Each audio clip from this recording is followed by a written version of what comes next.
what their worth is, and therefore they are demanding that.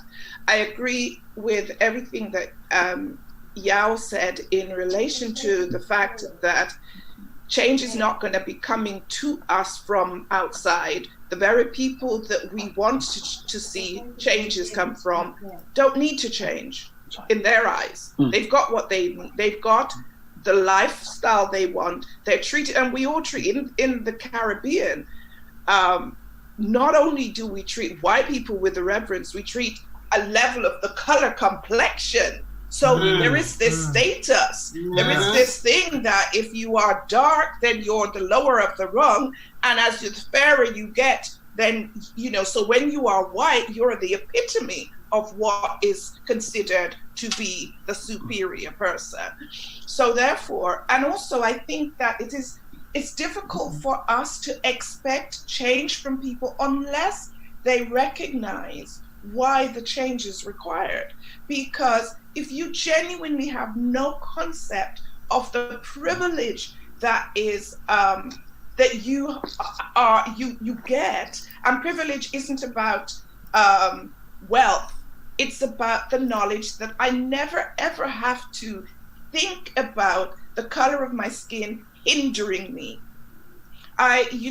Since this whole campaign, there's been lots and lots of talks, and it's the first time that I've sat with friends and with family and with colleagues as Black people who are just almost breathing for the first time and saying, I can talk openly about the daily, the minute struggles that we go through in trying to fit in and never ever offending, especially as you in a professional capacity, trying to assimilate at all stages. And it just, before we go, I just wanted to say something to what Andy was saying in terms of friends and getting to know people.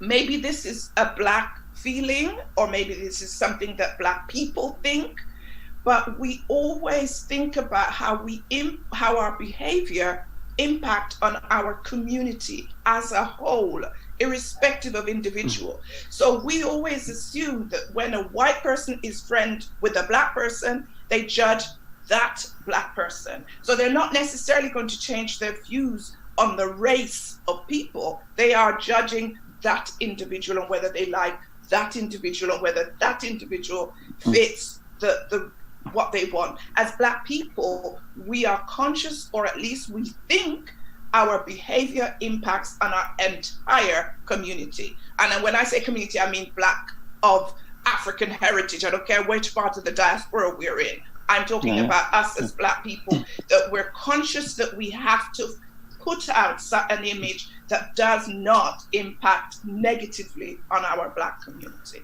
And so I don't think just having a friend is going to change. That really is not, because that just changes in their perception of that individual and not of the race. My question then to Andy, following on from that, is, hold on, because what the picture in my mind is a picture, Andy, of here you have the Black people who are very, very aware of the image that we're projecting and conscious about how that can be a reflection or taken through which the whole of the race is stereotyped.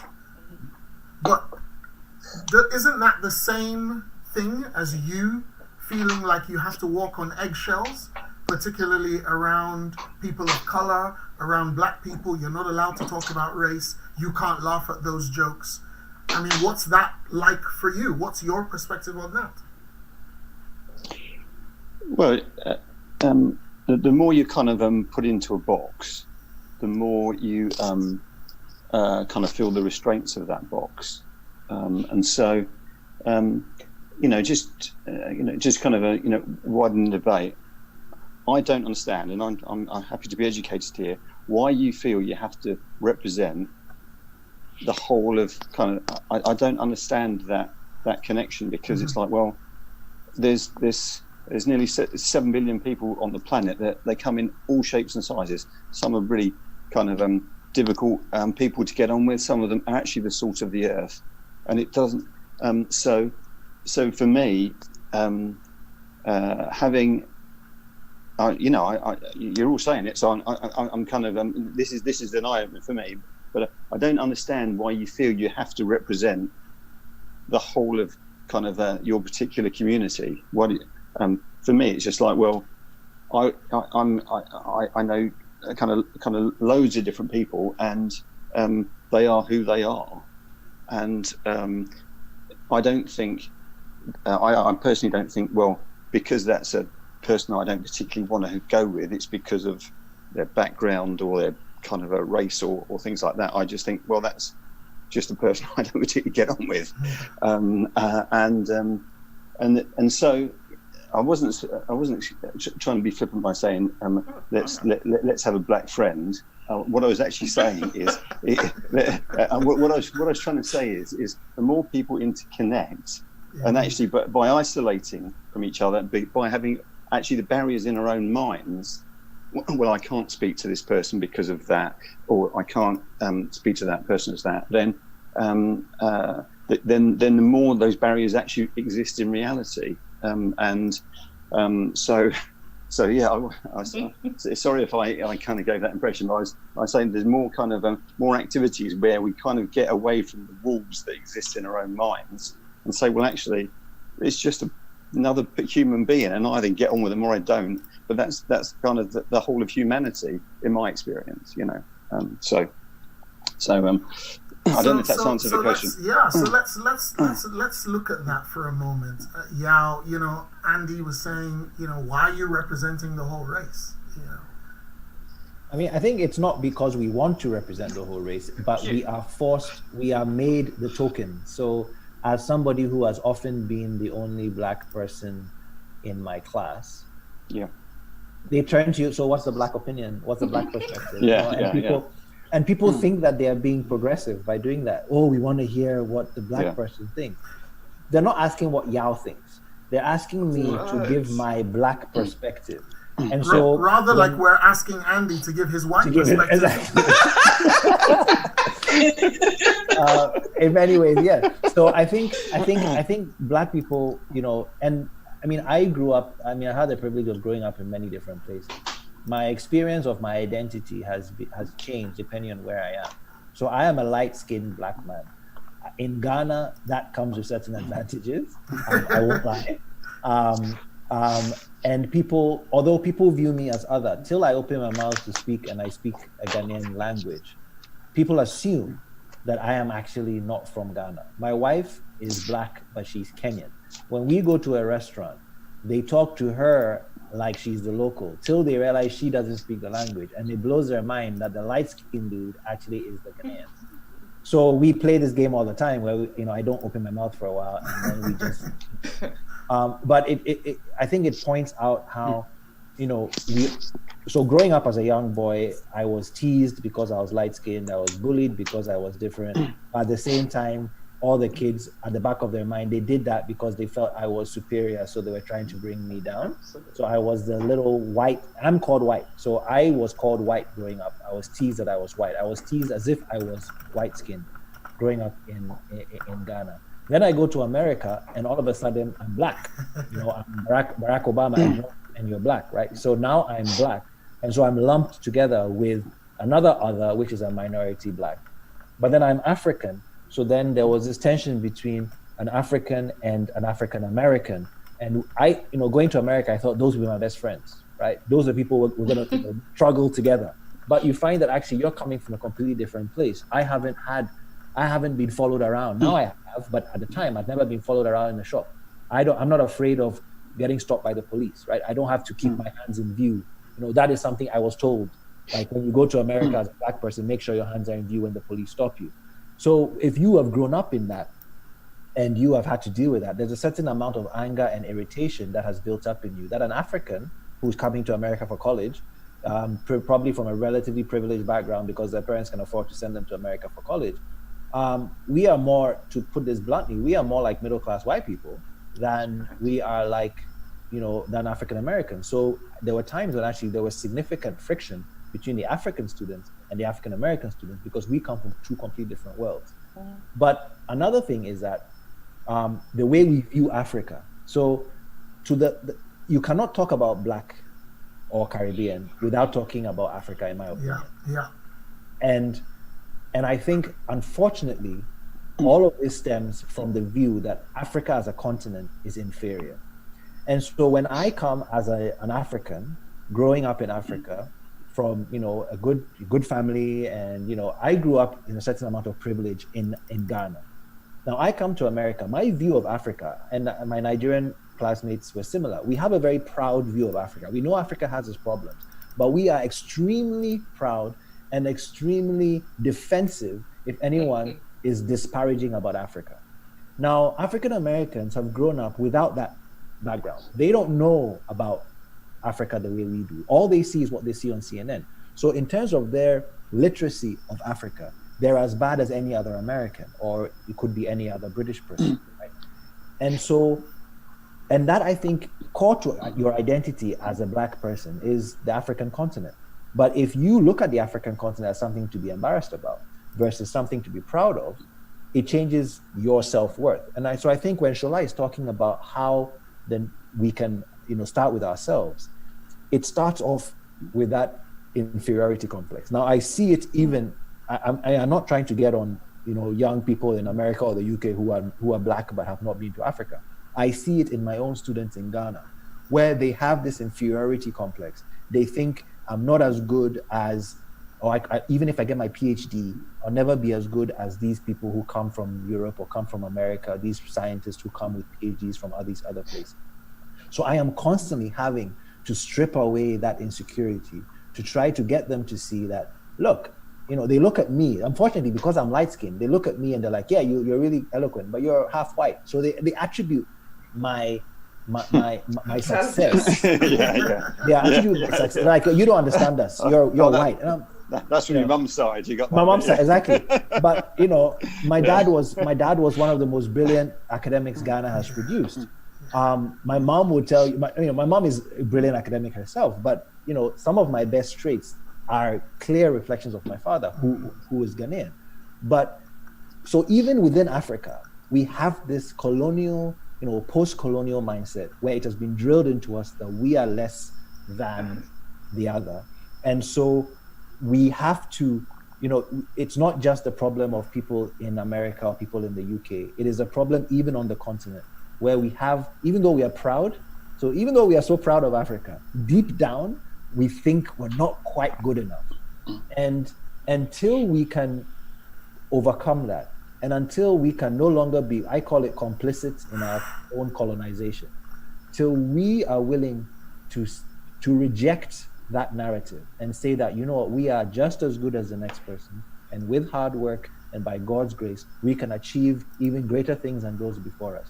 Till we can step there and call out what I call neo-colonialism, where call out this, this thing of expatriates coming and being valued more than local people. Till we can begin to call that ourselves, change will not come. And then we can help our brothers and sisters who are in America, who are in the UK, to say, look, this is Africa. This is where you're from.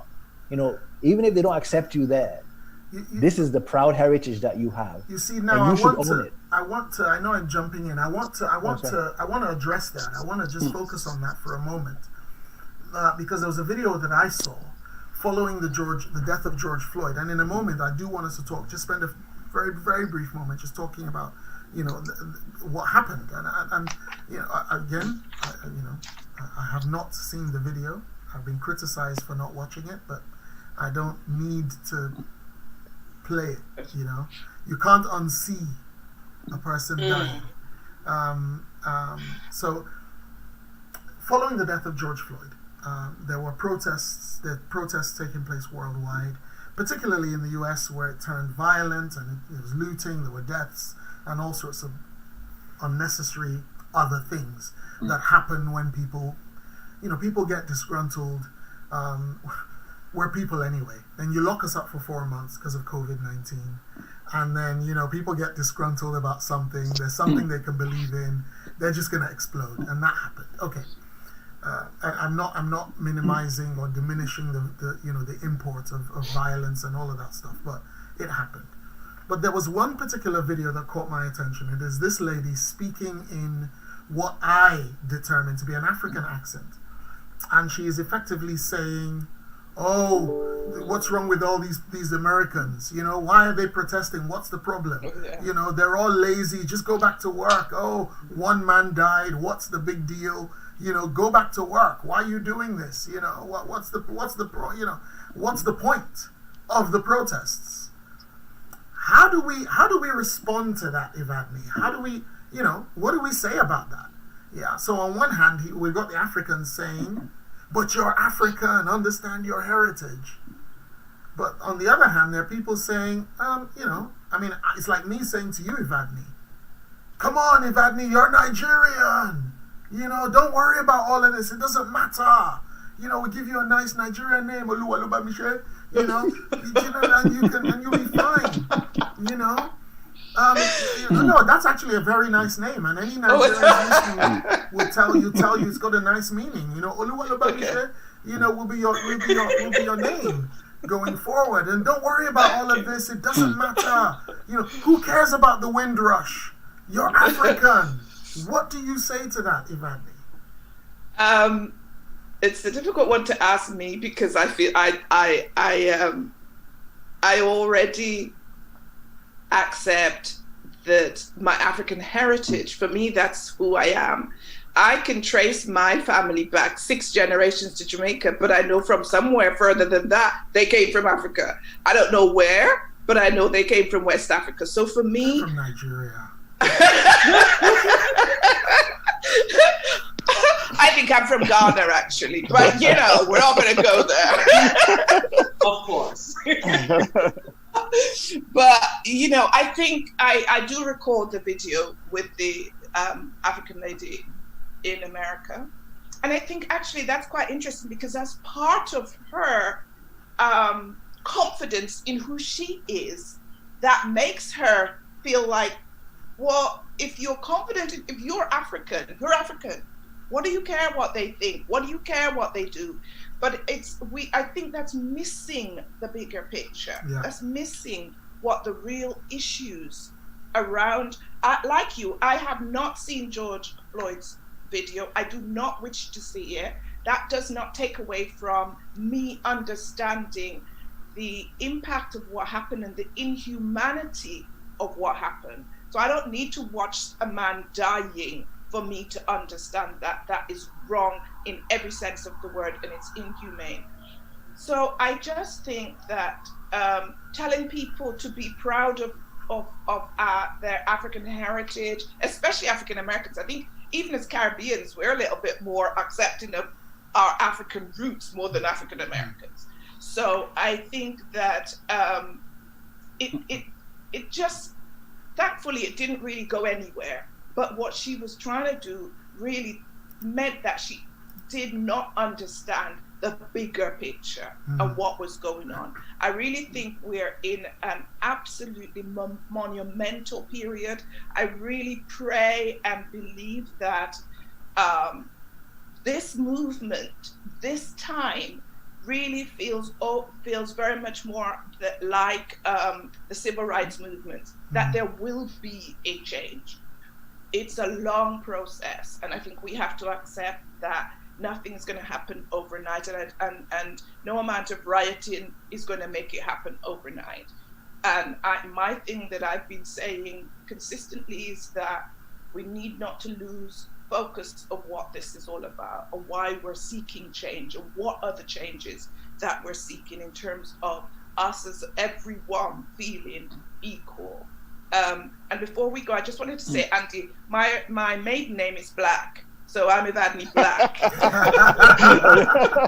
I like that. Evadne Black and Andy White. Yeah, and Andy White. You can't make this stuff up.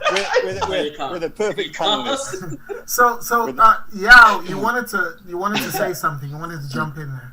Yeah, I wanted to, go back to the idea of, this African perspective as the African American perspective. I mean, I think it shows. I agree completely with Evadne about, the lady was demonstrating a lack of understanding of why African Americans are angry. So, I mean, when we were in college, that was, we organized a meeting between the African American and the African students, and we really got into it. Like, basically, why don't we should be best friends, and yet it's easier for each of us to actually hang out typically with the white American students than they used to hang out with each other. Why is that? And I think you are exactly right that I see it in my own friends. A bunch of them, Nigerians, came to America for college. Now they've been in America for getting on to 20 years. They are much more vocal about issues of race now that they have children who are second generation Black people, right? These kids are Americans who were born to immigrant parents. They are much more vocal. My friends are much more vocal about issues of race than they were in college, because I think they finally understand a bit more about the African American experience. So I do think that finding our identity as Africans can be helpful in our self-worth and understanding who we are. But we're not fighting just about our self-worth. We're fighting about being treated equally. And I think that goes beyond your self-worth. That George Floyd is because you have a racist policeman who doesn't value the life of this guy, probably because this guy is Black.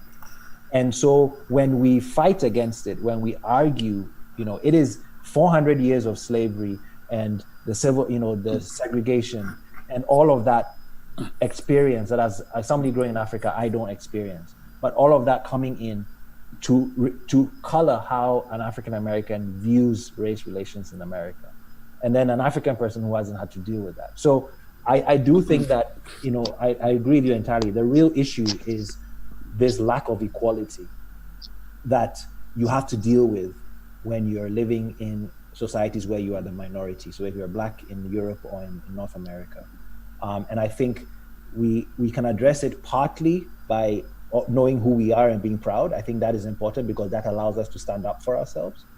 But it's also addressing the fact that there is injustice and we need to confront that injustice and root it out with time. Does the injustice, does the prejudice flow the other way? Are there assumptions made by Black people about white people? And I'd like Andy, if I don't know whether you have any experience of this or a perspective on this. Is there a situation where you have felt, actually, that's not what I meant. That's not how I saw it. What's going on there? Because invariably, there's we talked about. Shola started this off by saying the change is individual, and when we look at the individual, often as individuals we approach situations, subjects, communications, what we say and do, and who we are, how we are, with some sort of inner narrative bias. So the question really for you, Andy, is: can the bias flow the other way? Well, of course it can. Human beings have natural biases, and that can be a positive thing. Sorry, not a positive thing. It can be a enhancing thing for me as a white guy, because we've already talked about the fact that there's a kind of almost a natural propensity to somehow put a white-skinned person kind of a little bit elevated within your own groups, and it's like, well, why do you do that? Why would you do that? But of course, it can work the other way to detriment as well. There is a reaction to kind of these horrible white supremacist kind of groups, and there is reaction to that. There's racism. We're not two tribes. This is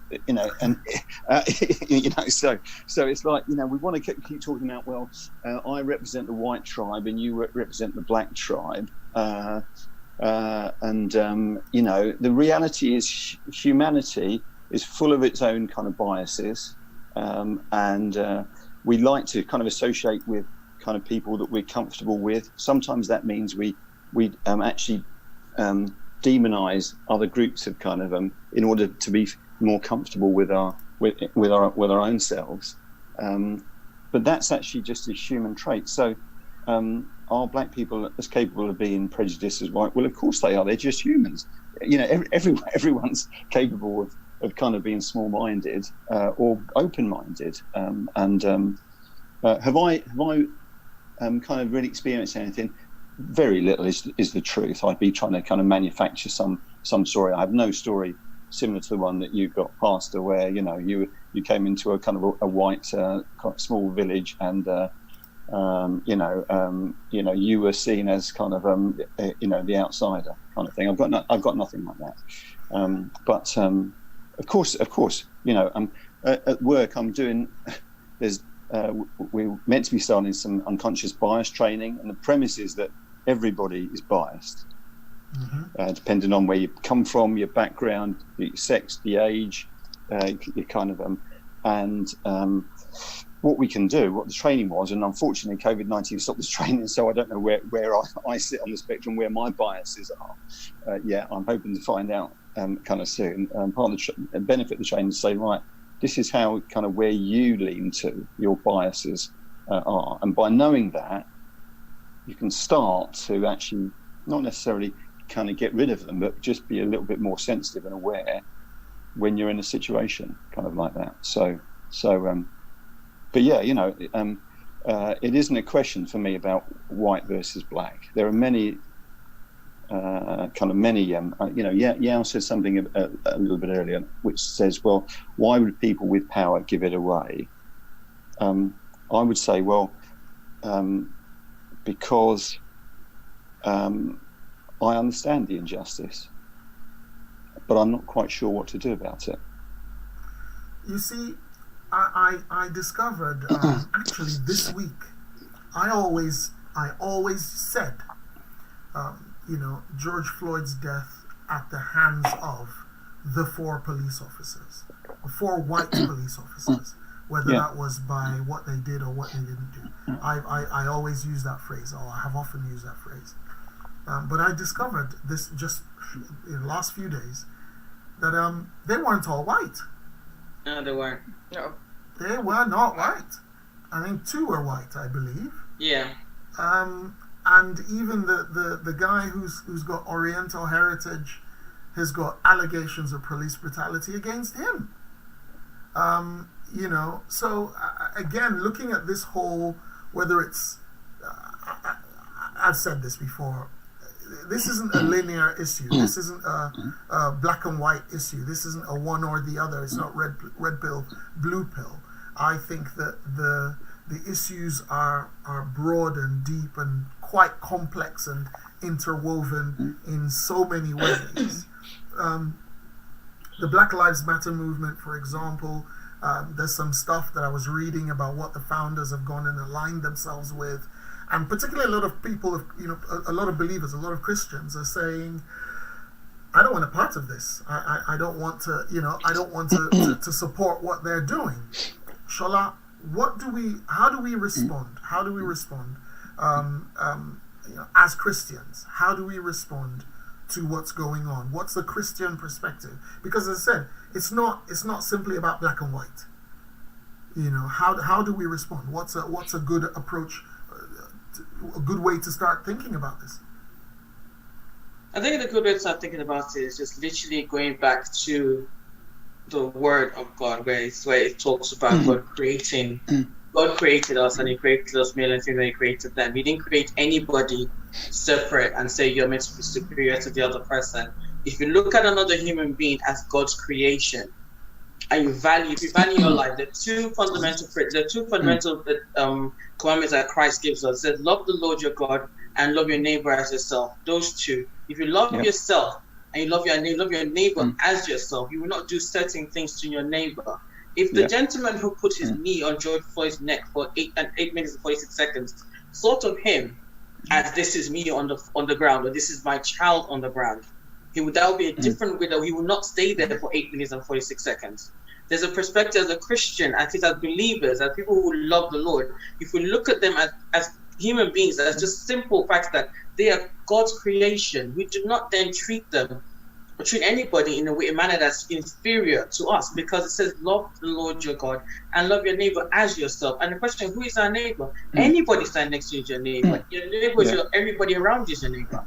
So that's why I believe the Christian way is like just simple perspective of just loving people as Christ loved us. A core element of Derek Chauvin's initial response. Derek Chauvin's the guy that was kneeling on his neck, correct? One of the core elements of his defense is that they had subdued this guy, and he was due to, I can't remember the phrase, he was going to experience some sort of paranoia, he would get disorientated, and so if he experienced the paranoia and disorientation, he could become aggressive, so he needed to remain subdued. This is what I read as part of his initial statement, to justify what he did to that man. Now, in a situation where an injustice has happened or is seen to have happened. I mean, something else I read about the story. There are 8 police officers who are currently suing. They have launched a class action lawsuit because they're black and minority police corrections officers in the jail system, in the prison system in America. And it was determined that this particular guy needed to be guarded only by white people. And so they were taken off shift from guarding him, and they have launched a discrimination lawsuit against the corrections system in America.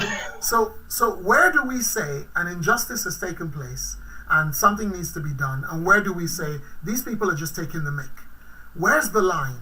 Yao, where's the line? How do we draw a line? I mean, well, as we know, it's really hard to draw lines because things are not in nice, neat boxes. But I think we have to be careful. I mean, I think Evadne sort of talked a bit about it in the beginning. What we're dealing with now is not something that took a year or even 10 years to develop. We are dealing with over 400 years of oppression and injustice. So, like you said, the monopoly game has been running for years, and people are. That's why, all lives matter versus Black Lives Matter. Of course, all lives matter, but what is the point of saying Black Lives Matter? Black Lives Matter is identifying and is acknowledging that yes, there are different types of discrimination. Yes, everybody is possible of prejudice, but Black people in the history of humanity have had what I would consider one of the rawest deals. Right, 400 years of slavery. We talk. A lot is made about the Nazism and what Hitler did to Jewish people. None of that. That exactly terrible, despicable actions. But that the war took a certain period of time. Black people have been experiencing genocide for years, and I think we need to start calling what it is. We tend to. Somehow, maybe it's time, I don't know what it is, colonialism, whatever it is, has sort of tried to soften the horror of being taken away from your land, put on the back of a ship, most of you ending up in the bottom of the ocean. We all watch Black Panther, and at the end of Black Panther, Killmonger talks about how he'd rather join his fellow people. Ancestors, his ancestors. That to me, it's a Marvel film, everybody always, but it was a really powerful statement. It speaks to the anger that I would rather die than be, sort of forget what has happened. Now, of course, we are Christians, and so Jesus gives us the ability to forgive. But what we need to recognize, Black people are being asked to forgive a scale of injustice. And it's not even like it stopped at slavery, right? We've heard these days, you talk about Tulsa and about how the criminal system, slavery is not allowed in America except in the case of people who are in jail. So what did America do? America criminalized Black people to allow them to be locked up in jail. These are things that I'm just learning about. And I don't think they're conspiracy theories. These are real things that happen. Jim Crow, segregation, apartheid, South Africa, Nelson Mandela being locked up for no reason for 27 years. Now, someone like Mandela comes out and is so forgiving. It's only by the grace of God that he's able to do that. But we can't all be Mandela, right? Yeah. So when we talk about, why is it that people are saying Black Lives Matter? A lot of people are saying, well, that doesn't sound right. All lives matter. We should be talking about equality. Well, it brings me to, you may have seen these cartoons, equality versus equity versus justice. Equality is we're all given the same shot. Well, some of us actually don't have, the sack is so stacked against us that if you gave us all the same conditions right now, we'd still be behind. So equity now gives certain people a leg up recognizing a history of discrimination. Then justice addresses the reason why they need a leg up. So you have 3 people trying to watch a football game. They're standing behind a wooden fence. Little boy can't see. You give them all the same level of stool. Little boy still can't see because the taller person can see really well. Then equity is you give them steps. So the little boy now can see because he's on a higher step than his dad, who doesn't need a step. Justice gets rid of the fence. So now they're all standing there, not needing any assistance, but they can all watch the game. So I think we are at a time where we haven't got to justice. We need to get there eventually. But right now we're in the era of equity. All lives matter is equality. We can't get to equality till everybody's on the same playing field. So we need to now address the history. So I think that is the problem when we start talking about, well, I don't believe in reverse racism. Like you said, Pastor Deji, at the beginning, racism has to do with a minority. White people do not suffer racism in the UK. It's not possible. You're in the majority. You may suffer prejudice. You may suffer people calling you bad words and being rude. But as a majority, you cannot suffer racism because you are the majority. Absolutely. There's nothing like reverse racism. It doesn't. It cannot exist as a concept. It cannot exist as a concept because racism depends on the people in power are the majority. Power structure. So I think what is coming to the fore now is people are finally having the space and just being like, let's talk about this stuff for real. Let's stop trying to sugarcoat it. Let's talk about the fact that we are dealing with years of oppression. People were owned as property. Then they were owned as property in other ways. They were not allowed to flourish. Even when they tried, they were bombed, right? Tulsa was burned down. Places were burned down to prevent Black people who tried to set their own businesses. It was, so all of that factors in Windrush and what happened a couple of years ago with people trying to deport people. I mean, so it's like, okay, so slavery happened. Sorry, I'm going on. Yeah, I want to actually jump in on that actually, because as soon as you mentioned that word, I thought, great, because he's going to take me on to another point that I wanted to raise. And because as you were speaking, Yao, what I was hearing is, and I really love that. I've seen the cartoon. I absolutely love that you brought it up. I didn't think about it, it didn't cross my mind. The difference between equality, equity, and justice. And I think that's such an apt way, a very simple way, but an apt way to describe the principles that underpin those 3 words and how we can aspire to that. Now, here in the UK, we have had, I cannot remember the name. There's a chap out in Jamaica, and he was previously in the UK, and he moved over to Jamaica, and he's a reggae artist. And he was singing about this stuff. He was on BBC's website. And this chap was talking about how, in the 20s, there were protests. They had them in the 30s and the 40s, 50s, 60s, 90s, in the new millennium. The difference, and he was alluding to the fact that change starts, we must be the change we seek, right? Here in the UK, we have had a number of, on a number of occasions, these issues have been raised. And they've been raised literally of all levels of society, right through to Parliament. There have been parliamentary reviews that have been commissioned by the government in power at the time, having recognized that something needs to be done, that this needs to be looked at properly. So, and I did just a short list of those parliamentary reviews, starting with the Windrush Review, which was published at the beginning of this year, talking about the events leading up to the Windrush scandal. We had the Lamy Review of 2017, talking about black and minority ethnic people from black and minority ethnic groups within the criminal justice system in England and Wales. We had the McGregor-Smith Review that looked into issues affecting black and ethnic minority groups in the workplace. We've had the Agnolini Review looking at deaths in police custody. We've had the Timpson Review highlighting, the black and ethnic minority children were nearly twice as likely to be excluded from mainstream education than their white British counterparts. We've had the Parker Review that talked about how, only 8% of the FTSE 100 directors were from the black and ethnic minority community. Of course, there's the Parker Review, that was the Parker. We talked about the Macpherson Review that came before, which, as many of you may remember, was in following the death of Stephen Lawrence, that recognized institutional racism. I think that's where that phrase was really coined majorly within the police force. So there's been a plethora, there's been a wide range of government-appointed, government-initiated in some cases, reviews into this with recommendation. Evadne, what difference have they made? It's really, really interesting hearing you list out all those reviews, because some of them I'd never even heard of. And I thought I was across a lot of these things, and some of them I'd never even heard of. And I think that in itself tells you that they have made very little, if any, impact on the wider issue of discrimination.